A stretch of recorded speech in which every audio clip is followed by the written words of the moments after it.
আলী আসগর লিখেছেন, একজন দাবি করেছেন আপনি সরকারের এক প্রশাসনিক কর্মকর্তার কার্যালয়ে অপ্রাসঙ্গিকভাবে একটি ইসলামী দল সম্পর্কে বিরূপ মন্তব্য করেছেন। এ নিয়ে অনেকে লেখালেখিও করছেন। এ বিষয়ে আপনার মন্তব্য জানতে চাই।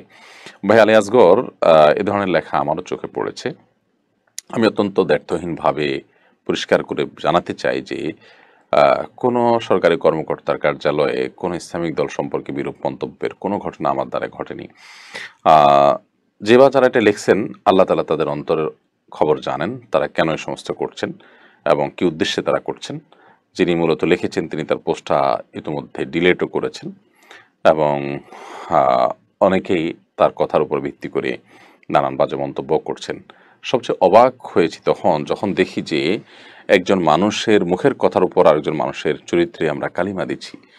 ইসলামের এই বেসিক বিষয়টা আমার জানা নাই যে একজন মানুষ কারো সম্পর্কে কোনো বিরূপ মন্তব্য করলেই শুধুমাত্র সেটার উপর বিশ্বাস করে একজন মানুষের চরিত্রে হনন করা, একজন মানুষ সম্পর্কে মন্দ ধারণা করার রাইট ইসলাম আমাকে দিয়েছে কিনা। কাফা বিল মারই কাযিবান আন ইউহাদ্দিসা বিকুল্লি মা সামিআ। মানুষ মিথ্যাবাদী হওয়ার জন্য এটুকুই যথেষ্ট যে সে কারো কথা শুনেই সে বিশ্বাস করলো, কোনো প্রমাণ, তথ্য, উপাত্ত কোনো কিছুর প্রয়োজন মনে করলো না। তো এ ধরনের ঘটনা আমাকে ব্যথিত করেছে এবং আমি অবাক হয়েছি। ব্যক্তিগতভাবে আমি কোনো একজন ব্যক্তিরও সমালোচনা বা তাকে নিয়ে কটু মন্তব্য করা, এটা আমার নেচারে নাই। আলহামদুলিল্লাহ আমি এগুলো থেকে বেঁচে থাকার চেষ্টা করি। আল্লাহ আমাকে সে তৌফিক দিয়েছেন। নরমালি আমি কারোর ব্যক্তির নাম নিয়ে সমালোচনা করি না। সেখানে কোনো দল সম্পর্কে বিরূপ মন্তব্য করা বা বাজে কথা বলা, এটা তো প্রশ্নই ওঠে না। আল্লাহ তাআলা হেদায়েত দান করুন। যারা কোনো প্রমাণ ছাড়া নিছক মন গড়া কথা বলে মানুষকে বিভ্রান্ত করে, আমি তাদের হেদায়েত কামনা করি ছাড়া আর বেশি কিছু বলার আমার নেই। মোহাম্মদ মামুন হুসাইন আপনি লিখেছেন, পায়খানার প্যান পূর্ব অথবা পশ্চিমে বসালে কি পাপ হবে? দেখুন, পেশাব এবং পায়খানা কেবলার দিকে ফিরে করা নিষেধ। অতএব পূর্ব বা পশ্চিম দিকে বসালে সেটি গুনাহ হবে অবশ্যই। বরং উত্তর দক্ষিণে করা উচিত বা পূর্ব পশ্চিমকে অ্যাভয়েড, মানে কেবলাকে অ্যাভয়েড করা উচিত। কেবলাকে সামনে কিংবা পিছনে রেখে টয়লেটের ওয়াশরুমের কাজ সারা উচিত না। যারা পৃথিবীর বিভিন্ন দেশে বসবাস করছেন সে সমস্ত দেশে এই সুযোগ নেই। যেখানে নাই নিরুপায় সেখানে আপনি সম্ভব হলে কেবলাকে অ্যাভয়েড করে বসবেন। আর সম্ভব যদি না হয় কোনোভাবে, তাহলে সেক্ষেত্রে এটা বড় কোনো গুনাহ হবে না। তারপর আপনি নিরুপায় হিসাবে আশা করা যায় আল্লাহ তাআলা আপনাকে মাফ করবেন। তবে যদি সেখানে সেটা পরিবর্তন করার কোনো স্কোপ থাকে, সুযোগ থাকে, সেই উদ্যোগ আপনার নেওয়া উচিত।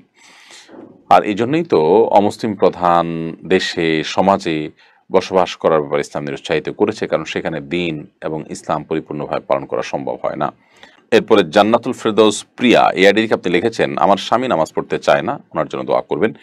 বোন জান্নাতুল ফেরদৌস, আল্লাহ তাআলা আপনার স্বামীকে ৫ ওয়াক্ত সালাত আদায় করার তৌফিক দান করুন। আমরা অবশ্যই দোয়া করি আপনার জন্য। আমাদের দর্শকরাও দোয়া করবেন আমাদের বোনের জন্য এবং আরও অনেকে এরকম তার প্রিয়জনদেরকে দ্বীনের পথে, ইসলামের পথে, সলাতের পথে আনতে চান, কিন্তু তারা আসতে চায় না। আমরা দোয়া করি আল্লাহ তার কাছে তাদের সকলের জন্য, আল্লাহ তাআলা তাদের সকলকে হেদায়েত দান করুন। তুলি শেখ আপনি লিখেছেন, একজন মুসলিম পুরুষের দায়িত্ব কর্তব্য কাদের প্রতি বেশি, স্ত্রী সন্তান নাকি ভাই বোনদের? দেখুন, স্ত্রী সন্তানদের প্রতি ভরণ পোষণ দেওয়ার কর্তব্য বেশি। আর ভাই বোনদের প্রতিও তার কর্তব্য রয়েছে। সেটা হলো, যদি ভাই বোন নিরুপায় হন, ছোট হন, বাবা না থাকেন, সেক্ষেত্রে বড় ভাইয়ের উপরে তাদেরও ভরণ পোষণ দেওয়ার কর্তব্য হয়ে যায়। অর্থাৎ ভাই বোনদের ভরণ পোষণটা সবসময় বড় ভাইয়ের উপরে বর্তায় না, কিন্তু স্ত্রী সন্তানদেরটা সবসময় বাবার উপরে বর্তায়। অতএব দেখতে হবে যে পরিস্থিতিটা কেমন। যদি এমন হয় যে ভাই বোন ছোট, বাবা নাই এবং ভাই হিসাবে তার কাঁধে দায়িত্ব আসে, তাহলে সেক্ষেত্রে স্ত্রী সন্তানের মতো তাদেরও ব্যয়ভার বহন করা তার কর্তব্যের অংশ বিধায় সেই কাজটি কিন্তু তাকে করতে হবে। তো এটা আপেক্ষিক বিষয়। তবে হ্যাঁ, এটা ঠিক যে স্ত্রী ও সন্তানদের প্রতি সম্পদ খরচ করা, ব্যয় করা, এটা তার উপরে কর্তব্য। স্ত্রীর ব্যাপারটা হলো যে স্ত্রীর সাথে যতদিন বৈবাহিক সম্পর্ক আছে ততদিন তার ভরণ পোষণ দেওয়ার কর্তব্য, কিন্তু সন্তানদেরটা সবসময়ের জন্য, ভাই বোনদেরটা সবসময়ের জন্য, বিশেষ করে যতদিন তারা প্রাপ্তবয়স্ক না হয়। আর বোন যদি হয় তাহলে সেক্ষেত্রে মেয়ে মানুষ হওয়ার কারণে বাবা না থাকলে, বড় ভাই থাকলে তাদের উপরে বর্তা, যদি অবিবাহিত হয়ে থাকেন তার ব্যয়ভার বহন করা। আর বিবাহিত হলে তখন স্বামী তার ব্যয়ভার বহন করবেন। ভাই তখন আত্মীয়তার বন্ধন রক্ষা করার জন্য যা দরকার সেটুকু করবেন, সুসম্পর্ক বজায় রাখবেন, তাদের কল্যাণ কামনা করবেন, ইত্যাদি ইত্যাদি কাজগুলো করবেন। আব্দুল মামুন আপনি লিখেছেন, হিজরা কত ধরনের হতে পারে? পুরুষ হিজরা, নারী হিজরা, এরকম ব্যবধান আছে কিনা? হিজড়াদের বিয়ে হিজড়া বিয়ে করতে পারবে কিনা, তাদের সম্পর্কে ইসলাম কি বলে। দেখুন, তৃতীয় লিঙ্গের মানুষ আমরা যাদেরকে বলি বা হিজড়া, তাদের মধ্যে যাদের শরীরের কাঠামো পুরুষের দিকটা তাদের মধ্যে বেশি, তাহলে সেক্ষেত্রে তারা ট্রিটমেন্টের মাধ্যমে পরিপূর্ণ পুরুষ হয়ে যেতে পারেন।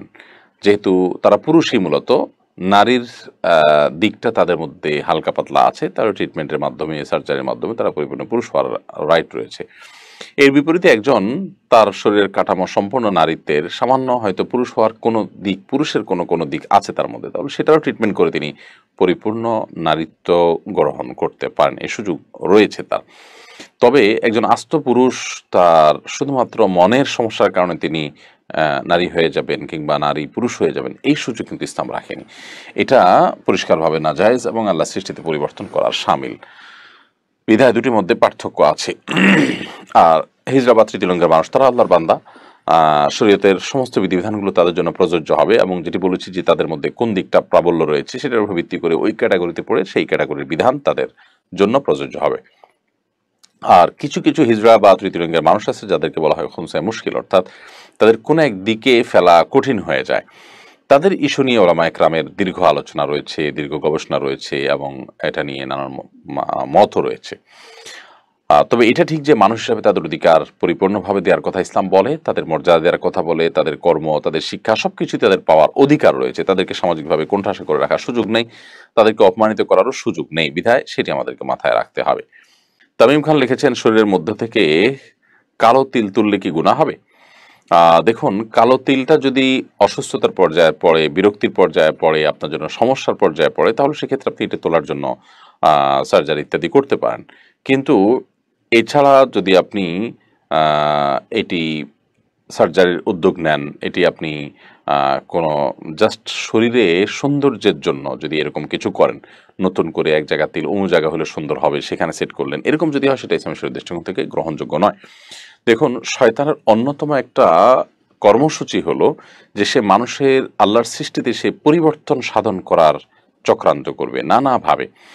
তো কোরআনে আল্লাহ তাআলা বলেছেন, লা তাবদীলা লিখালকিল্লাহ, আল্লাহ সৃষ্টিতে কোনো প্রকার পরিবর্ধন করা চলবে না। তো এই সমস্ত কারণে এইভাবে তিল এক জায়গা থেকে তুলে আরেক জায়গায় সেট করা কিংবা কৃত্রিম তিল লাগানো ইত্যাদি এগুলো জায়েজ নাই। তবে যেটি বলেছিলাম যে কোনো তিল আপনার জন্য ক্ষতিকর অথবা আপনার শরীরের জন্য নানান দিক থেকে অসুবিধা তৈরি করে, আপনার জন্য দেখতে অসুন্দর হয়, যে অনেকগুলো তিল হয়তো আছে, অতিরিক্ত আছে, যেটা হয়তো রীতিমতো সমস্যার পর্যায়ে পড়ে, তখন সেটার ট্রিটমেন্টের অংশ হিসেবে আপনি অবশ্যই করতে পারেন।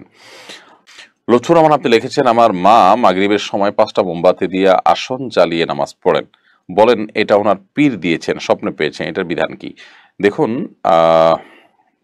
কোনো পীর দেওয়া কোনো পদ্ধতি নামাজের মধ্যে যদি অ্যাপ্লাই করেন, ইবাদতের মধ্যে অ্যাপ্লাই করেন, তাহলে সেটা বিদআতে পরিগণিত হবে। সালাতের পদ্ধতি দেওয়ার একমাত্র রাইট হলো আল্লাহ এবং তার রাসূল সাল্লাল্লাহু আলাইহি ওয়াসাল্লামের, কোনো পীর সাহেবের না।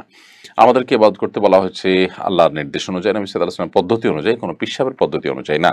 এভাবে যদি করা হয় সেটি বিদআতে পরিগণিত হতে পারে। সালাতের মধ্যে এরকম কোনো নতুন সংযোজন, নতুন কোনো কিছু যুক্ত করা কোনো ইবাদতের ক্ষেত্রেই গ্রহণযোগ্য হবে না। তো মাগরিবের সময় মোমবাতি জ্বালিয়ে, আসন জ্বালিয়ে তিনি যদি নামাজ পড়েন, তো এটা তো হিন্দুদের পুজোর সাথে, তারা পুজোর সময় আগুন জ্বালানোটাকে আবশ্যক মনে করে, আগুনটা তাদের পুজোর অংশ, আগুনটা জাহান্নামের শাস্তির মাধ্যম, সেটি তাদের কাছে পূজনীয় এবং সেটির মাধ্যমে তারা পুজো করে থাকে। এটা মুশরিকদের কাজ, কোনো মুসলমান এটি করতে পারেন না। বিশেষ করে নামাজের মতো ইবাদতের পরিষ্কার বর্ণনা কোরআন হাদিসে রয়েছে, সেখানে মন গড়া কোনো কিছু যুক্ত করলে সেটার নামই বেদাত। আর প্রত্যেক বেদাতকে ভ্রষ্টতা বলা হয়েছে, ভ্রষ্টতার ঠিকানা জাহান্নাম। ইসলামে মন মতো মন গড়া কোনো কিছু চাইলাম আর করলাম, কেউ বললো আর করলাম, এরকম করার সুযোগ নেই, বরং প্রত্যেকটা কাজে আমাদেরকে তার কোরআন হাদিসের সাথে মিলিয়ে, কোরআন হাদিসের নির্দেশ অনুযায়ী আমাদেরকে করতে হবে। আল্লাহ তাআলা আমাদেরকে তৌফিক দান করুন।